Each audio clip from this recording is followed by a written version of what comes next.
This video puts to words a fragment I picked up a long time ago and have never really allowed myself to indulge in or touch because it can lead to such a messed up result. He walks away from fights he could win. He helps his enemies get stronger. He delays gratifications that most predators would never delay because for a high sensation seeker, the anticipation of a great fight is almost as good as the fight itself. Yeah. That's a part of myself I don't know how to incorporate very well.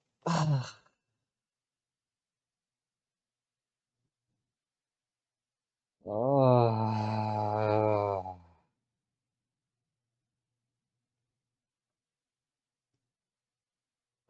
It's not always about fights, though. Sometimes it's just about pure challenge.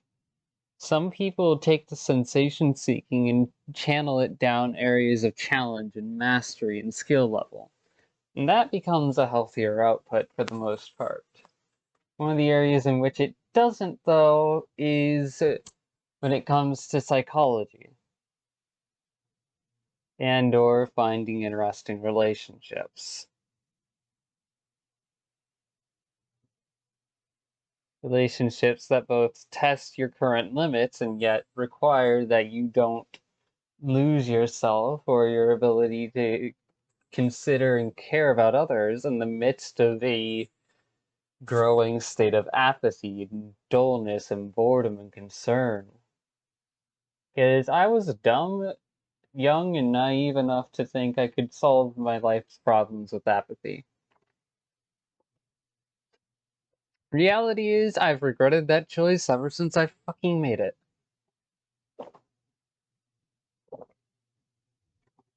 It was the one thing that got me to fucking step outside my comfort zone.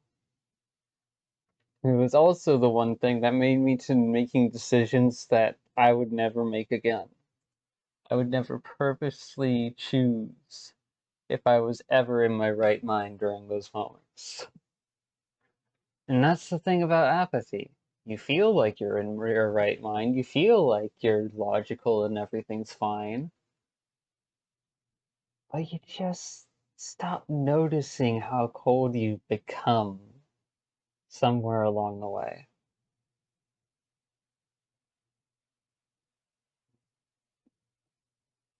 If it weren't for me having BPD, I probably would have gone the route of many other people. If it weren't for a lot of weird parallel factors in my life, I probably would have gone down the same route as many other people of just getting swallowed whole by it. But instead, I'm still here, trying to integrate it as part of myself because it's here now and it's not going away. There's no cure for a part of yourself. There's learning how to aim it at healthy outputs. There's keeping it in check and making sure it doesn't run wild without your oversight. But there's no erasing a territory like that when you've already stepped into it, even just the slightest. Oh, I'm glad I at least said, fuck this shit, I'm out. Because hell no, that would not be worth it. That would lead to a hollow life, and I don't want to live a hollow life. I want to live a real life. A grounded, meaningful life, even if that meaning isn't apparent on the surface. Similarly, for that messed up part of myself, it's not going to be happy if it just gets what it wants, through intimidation and otherwise. Sure, that part of myself is capable of it, but if I were to just default to using those parts of myself to get what I want all the time, I would be miserable the entire time. I'd damage other parts of myself, and I'd seriously live a half-life based on hollowed ego barely stitched together with pride. No, thank you.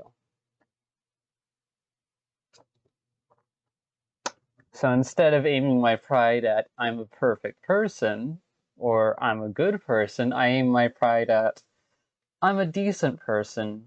And because I'm going to try and reach that level of decency, that level of consistency that it takes to, even in the worst moments of my feelings and overload, still make the right decision, even if I fucking hate it in the moment.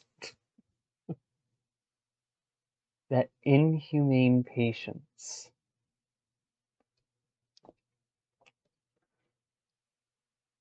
After all, if everyone's just butchering the game board and doing things the easy way by breaking every rule, what happens when someone actually learns to play all the rules? What happens then? What happens when something cold respects that which it is envious of instead of trying to tear it down? What then? Is that all I am? No. I'm pretty sure paranoia is just about gripped the hearts of a few people who've watched this video and realized, oh no, Flickr can be dangerous. Yeah, but here's the thing. I'm at least willing to admit it. You aren't, are you? The capacity to be dangerous is the kind of strength necessary to ensure that others can be protected. It is when that strength gets wielded by paranoia and fear that becomes misplaced strength, because the psychological foundation necessary to make sure it is never aimed at that which one wishes to protect is left lacking for stability. Instrumental aggression.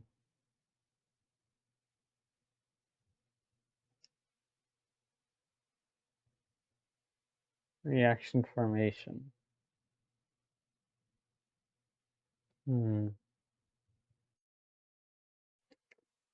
And the fucked up thing is the clown makeup serves another note. It makes him less appealing, which allows him to spend his time more as he wants.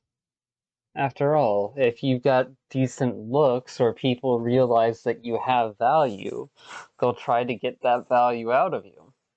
And so, by putting on a mediocre or off-putting image, you actually then defend your resources and time so that way you can spend them on the things you want to spend them on. It's really fucked up, but it's incredibly effective. But what if someone took that to the next level? What if someone was genuinely soft and kind and everything, and then they made themselves dangerous, and then they made themselves soft and kind again? What happens when someone's got a full loop of options, and each structure, each sublayer is part of the whole? It's never truly a singular surface. Do the edges of each layer just become a new kind of surface, then? Predictably unpredictable.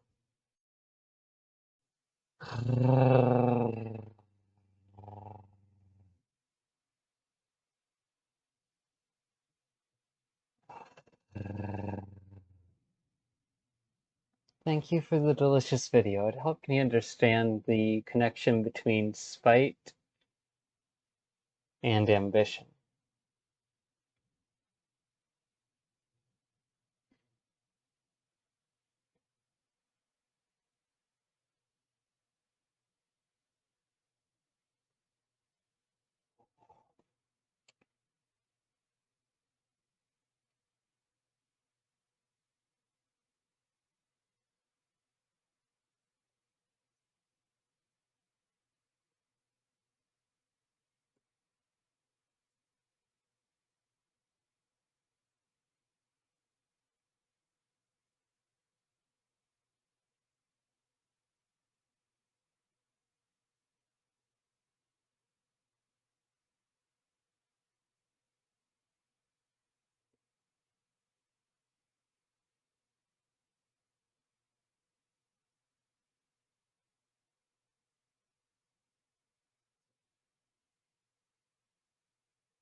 But if you multiply a negative with a negative, you get a positive. So that's why.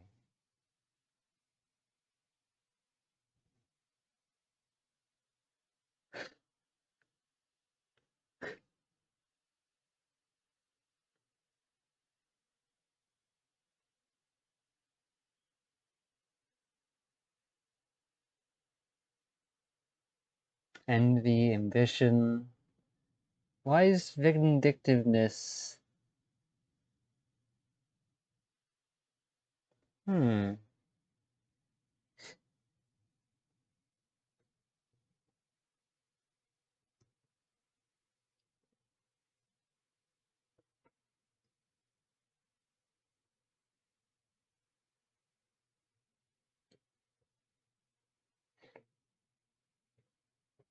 Hmm. Sentiment.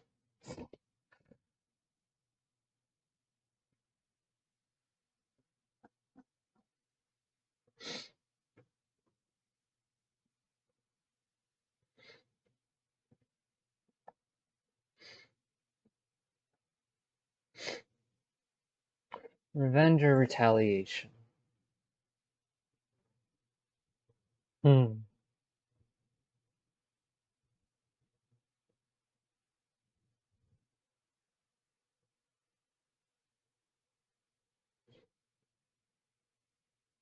Okay, so there is a space of overlap where vindictiveness can transition into spitefulness, or rather, spitefulness can play a function within vindictiveness.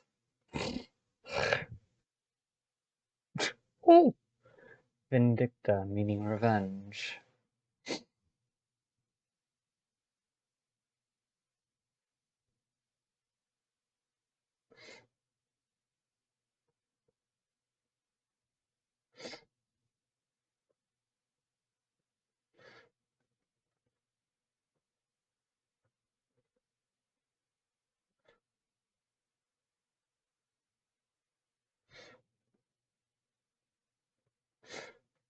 Spiteful, on the other hand, refers to a particular disposition or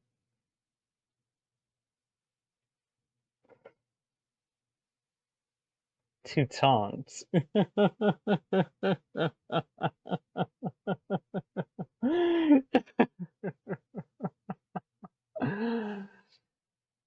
Oh yeah, no, that is fitting.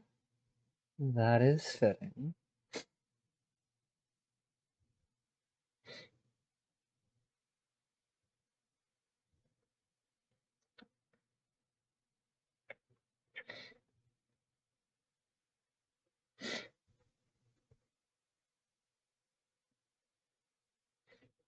Yes.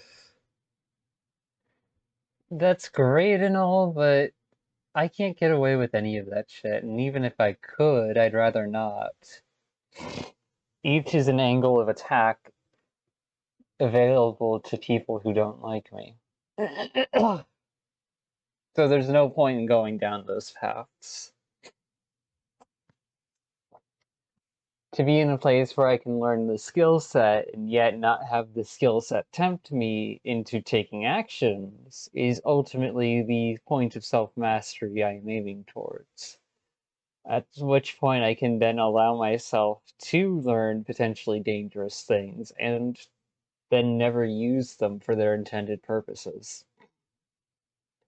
Instead, using them in situations where multiplying a negative with a negative creates a positive. Because that's really all I want to do.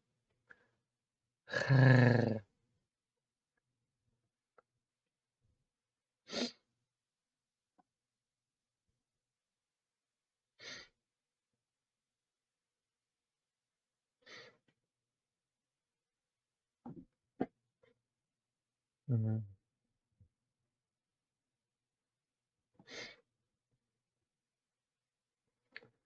The silver flame of spite. When burning low, it's black. When burning high, it's a bright monochromatic silver.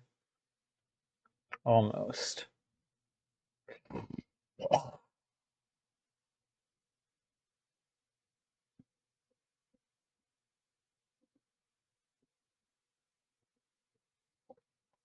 And of course, in choosing to multiply spite with vindictiveness in order to avoid vindictive actions, I have to be careful of not drifting into a different angle wherein the positive sign flattens out into another negative. At which point then you have the three basic axes on a grid, a 3D grid. So I want to go from the second dimension of multiplication into the third dimension, but that requires using imaginary numbers in interesting ways in order to get to the third dimension through multiplication of 4. The fact that death sits between 4 and 5 is rather interesting.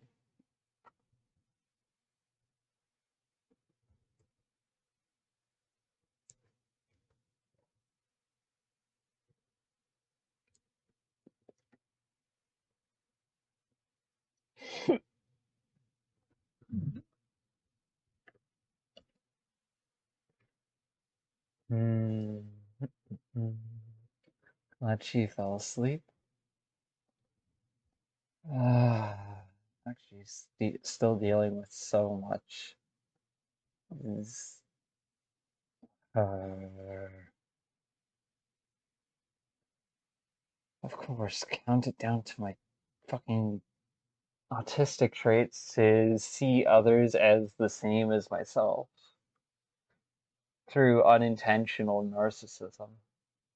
The fact that that's a trait of narcissism is interesting because that then implies that there's a state between prioritizing logic and prioritizing one's own experience above all others, wherein you can hold both states at the same time.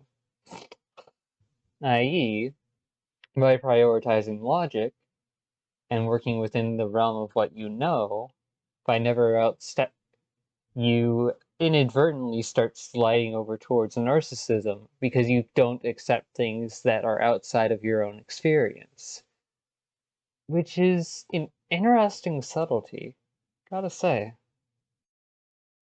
A good decision is based on knowledge, not numbers. Hmm.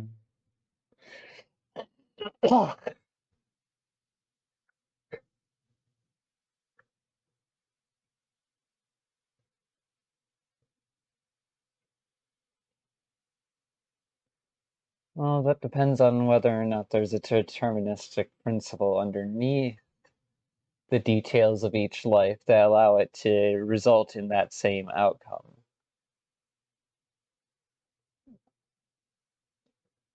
On the third of a month. Hmm.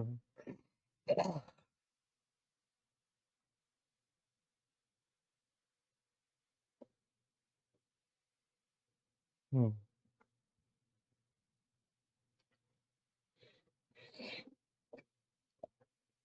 Hmm. Number 13, being unlucky.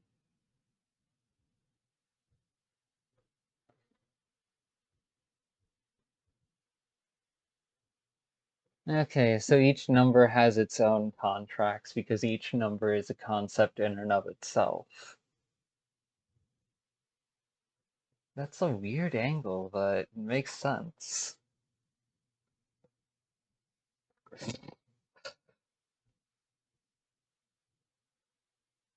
Hmm.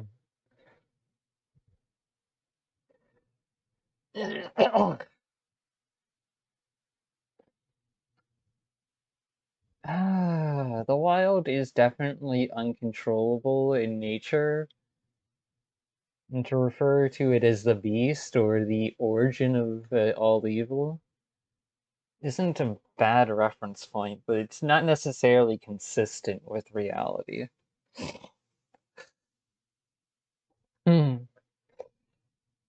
So we've got 13 is unlucky, 666 is evil, 4 as associated with death, 9 is torture and suffering. My life is over. Oh no.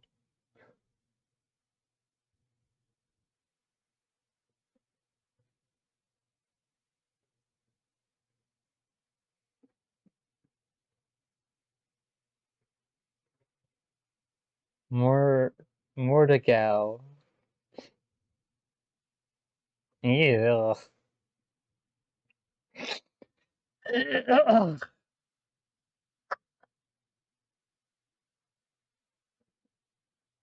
It's another thing for a person to enjoy learning that lesson. Yeah, no shit. Number 8. Well, infinity would be harsh as a teacher, because it knows the outside world will never be as kind as it is. And so it can't afford to pull its punches, lest it set you up for failure and disappointment. 42. Alright, so 4. Hmm. 4, 17, 39, 42.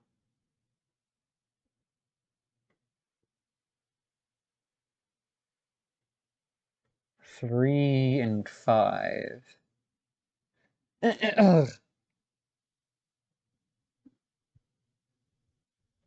With 8, 13, and 666 being exceptions, where they are close to things related to death, but not necessarily of direct relation to death itself. Which then creates an interesting angle on this one with 3, 9, because interesting.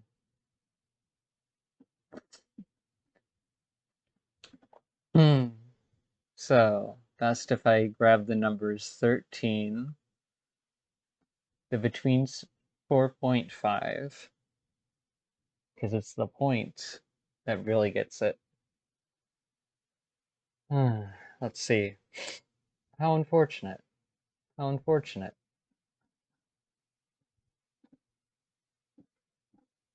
Mm-hmm.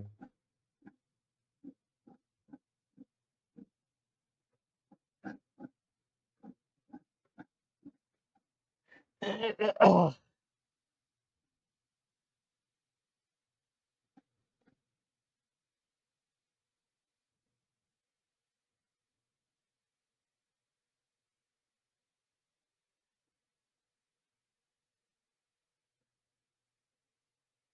Hmm.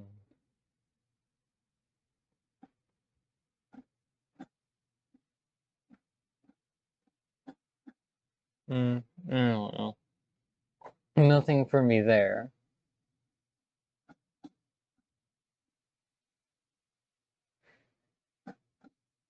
0 is the root.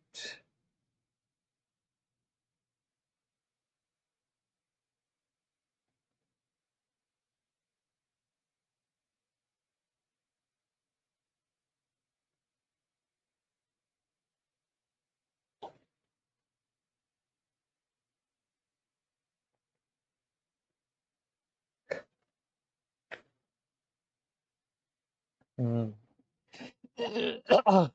Between 4 and 5, 9 and 10.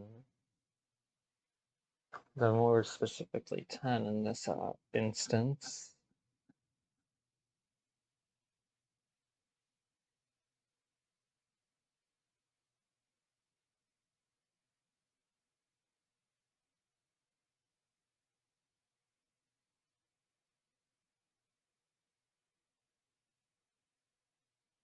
Hmm. Hmm.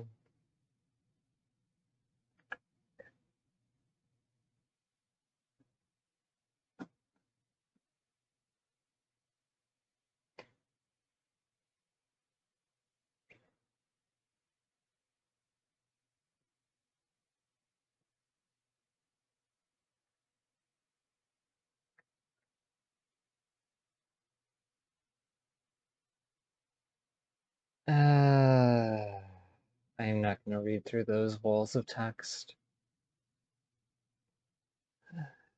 Tear.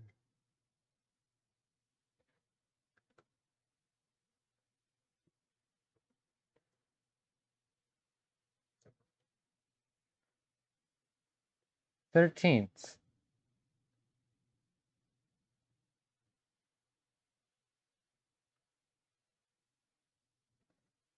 Alright, I'll take 13 as my number then. With the space between 4 and 5 being a secondary. That's it for this. Bye-bye!